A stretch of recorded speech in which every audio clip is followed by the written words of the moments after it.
لفظ النور نور سے ہے، نون واو را اس کا روٹ ہوتا ہے، روشنی.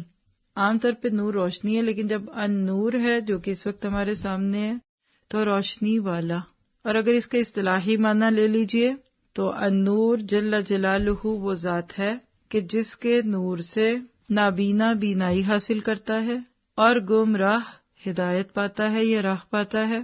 یعنی اللہ رب العزت کی ذات سے آسمان و زمین کو نور حاصل ہے. یعنی اللہ سبحانہ تعالیٰ وہ نور ہے، وہ ہستی ہے جس کے نور سے مختلف چیزیں روشنی پاتی ہیں، ہدایت پاتی ہیں، جس کے بارے میں ہر چیز کو رہنمائی ملتی ہے. ہم تو اللہ سبحانہ تعالیٰ کی ہستی کا احاطہ ہی نہیں کر پاتے نا. ایک دفعہ اگر اس کی وسعتوں کو پا جائے انسان تو کبھی بھی زندگی میں ادھر سے ادھر نہ بھٹکے. اسی طرح سے اللہ تعالیٰ کے نام النور کو اگر ہم دیکھتے ہیں تو اس کی ایک اور تعریف بھی ہمیں دکھتی ہے، اور وہ کیا ہے کہ النور وہ ذات ہے جس کے نور سے لوگ ہدایت پاتے ہیں.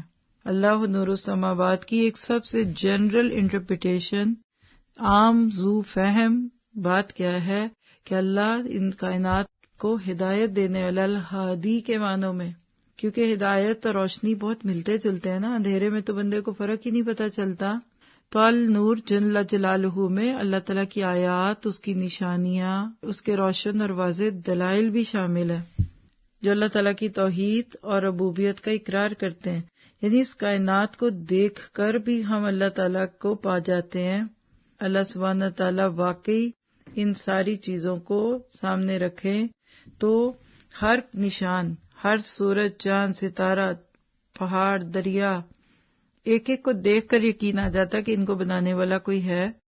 آسمانوں تک اس کی رسائی، زمین تک اس کی رسائی، اور ان ساری چیزوں کو دیکھ کر اس کی ربوبیت کا اقرار کرنے کو دل کرتا ہے.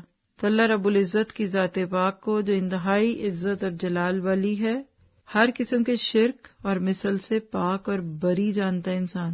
اللهم بلغنا رمضان، اللهم بلغنا رمضان.